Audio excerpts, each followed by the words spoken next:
Bu dövlətlər hamısı, Amerikası da, İngiltərəsi də, İsraili də, Rusiyası da və s. və s. Bunların hamısının ortaq məqsədi və hədəfi burada, regionda, Qafqazda Türkiyənin və Azərbaycanın hakim olmamasıdır.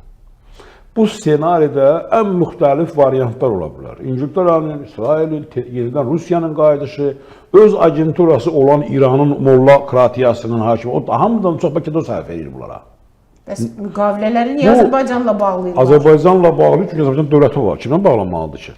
Sadəcə olaraq ərazidə özlərinin gücü olması, bunlar var gücünlə çalışacaqlar, çalışırlar ki, Azərbaycanla Türkiyənin birliyinə imkan verməsinlər.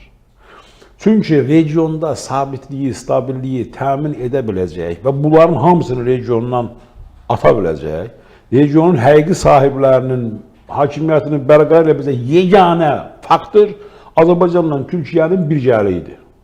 Qalan bütün senarilər onlara səhvdir, bizə yox. Bakı fərqindədir bunun. Yəni İsraillə bu qədər yaxınlaşmanın, Amerikanın bu siyasətinin Türkiyə ilə problemə gətirib çıxarda biləcəyini bilirmi Bakı sizcə? Bəzən deyirlər ki, niyə elə Türkiyə ilə deyirsiniz? Elə hər şey Türkiyənin... Gəlin Azərbaycandan, Türkiyədən çıxaq, gedək oturaq Amerikada, Ağ Evdə ya Kremldə və baxaq bu regiona. Azərbaycanla Türkiyəni biz ona görə burada tez-tez vurğulamırıq ki, bu bizim dövlətlərdir, falandır. Yəni bunlarsız heç bir proses keçmir. Ona görə də, həm də ona görə yox ki, bunun əsas güclü dövlətləridir, hərbi baxımdan, iqtisadi baxımdan ki, bu faktoru var. Əsas məsələ o deyil. Əsas məsələ odur ki, vahid gücə və vahid dövlətə çevrilə biləcək potensialda yeganə qüvvə bunlardır. Etnik, dini, ideoloji, mədəni, hər bir baxımdan birlik var. Sözün həqiqi mənada manipulyasiya edilməyəcək birlik bunların arasında mümkündür.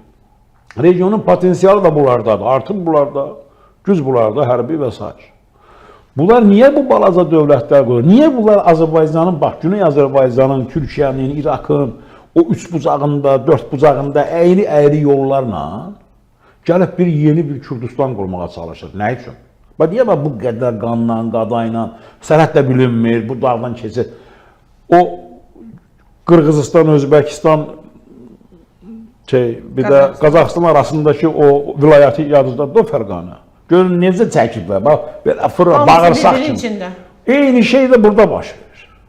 Və yaxud Ermənistana nə ehtiyac var ki, bütün dünya gəlir, yığışır Ermənistana, hamısı ora silah da verir, pul da verir, bir-birindən vuruşur, amma burada nə üçün? Çünki bu plazdarım vardı da. Niyə bu hamıya qarşı durub, amma mesela İsraildə bir plazdarım qurulmazdan, Siyonist rejimin timsalında.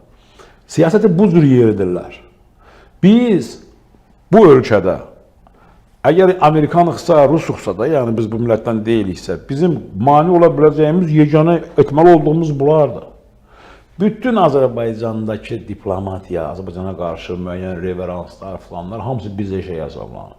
Azərbaycanla Türkiyənin vahid geosiyasi çətirin altında girməsinin qarşısını almaq, ən azından mane olmaq, ən azından şərik çıxmaq, ən azından ləngitmək potensialda minalar, bombalar qoyub gələcəkdə 10 il, 20 il, 50 ildən sonra ağlarında yerindən dava salmaq. Necə istifadə olunmalı? Başqa yolu yox. Yəni Türkiyə cəmiyyəsində də İsrail-Azərbaycan münasibətləri bu kontekstdən qurulur deyirsiniz. Axı bu siyasəti... Azərbaycan-İsrail var ya. Yox, bu Azərbaycan... Orada da lobby vardı. Amma bu Azərbaycanın, bu diplomatiyanın sadə əlifbasıdır bu. Siz sual edirsiniz, Azərbaycan hakimiyyəti bunu bilirmi? Azərbaycan hakimiyyəti bunu çox gözəl bilir. İsraillə yaxşı münasibətlərin olması, Amerika ilə, Rusiya ilə. Baxın, biz gördük ki, ən lazımsız, münasibətsiz bir zamanda Rusiyanın strateji müttəfiqliyi haqqında bir müqavilə imzalandı. Müqavilə imzalandı, böyük təzyiqlərlə bir gün əvvəl Ukraynaya hücumlu. İndi tarix göstərir ki, o haqlı, doğru, düzgün addım idi.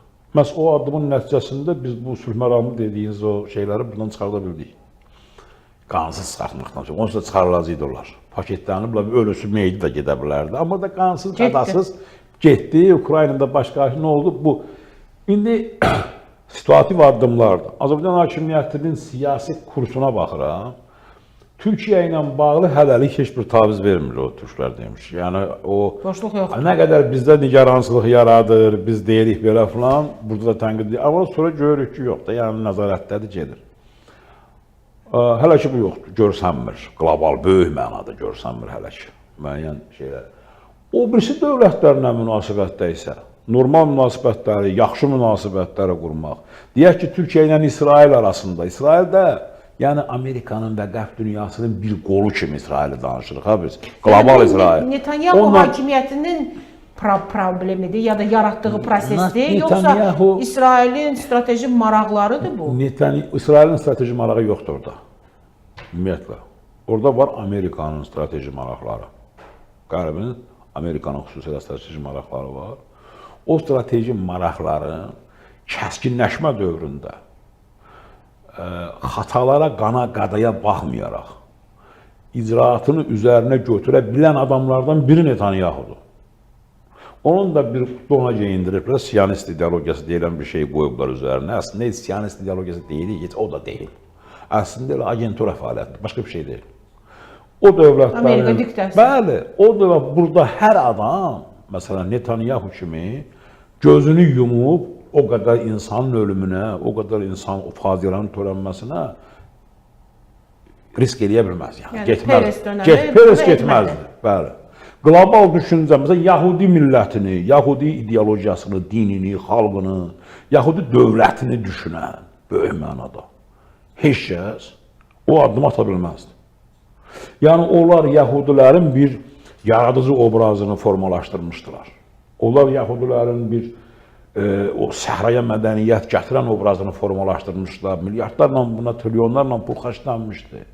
Bütün dünyada nə qədər kütləvi informasiya vasitələri, lobbilər, orada tikintilər falanlar, Yahudi pullu adamların hamısına təbliğat təşviqat aparmışdılar ki, harda olursunuz olun, amma gəlin burada bir bina tikin, bir dənə ofis tikin.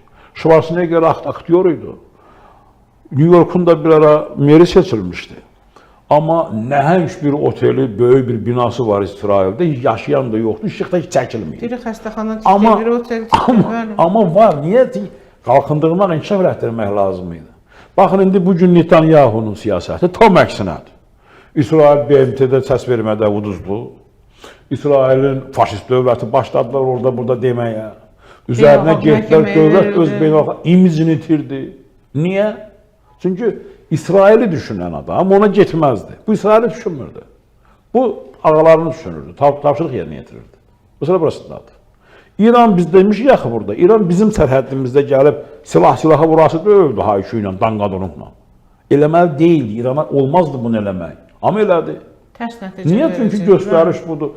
Rusiya Ukraynaya girməməli idi. Bütün dünya ilə müharibə apara bilərdi. Ukraynadan başqa. Belarusya və Ukrayna. Bu iki ölkə ilə bunun mümkün deyildi müharibəsi. Amma elədi. Çünki göz başda deyildi.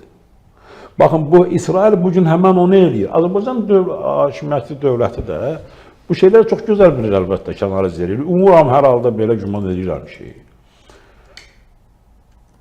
Türkiyə ilə birgə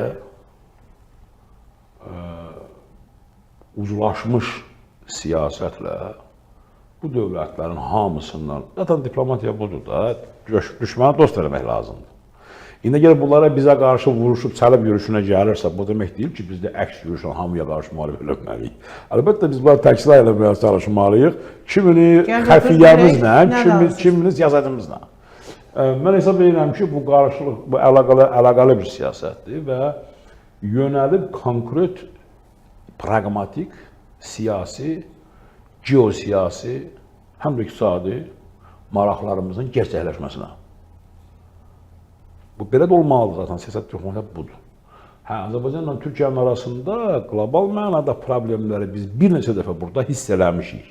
Hətta dövlət yox, müəyyən ayrı-ayrı nümayəndə adından və o hissələri, o açıqları da bombalamışıq burada sizlə.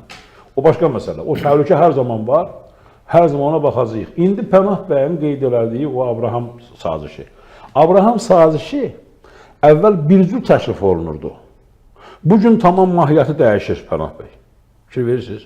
Əvvəl ərəb ölkələri, İsrailin ətrafındakı ölkələrlə İsrailin münasibəti dövlət kimi tanınmaq, hələ Peresin vaxtından var, o çoxdan var.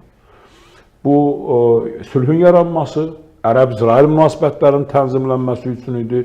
Bugün ərəbləri qoydular qırağa. Daha ərəblər bura lazım deyil. Bugün əsas iş məhz türk dünyasında, türk dövlətlərinin içində gedir.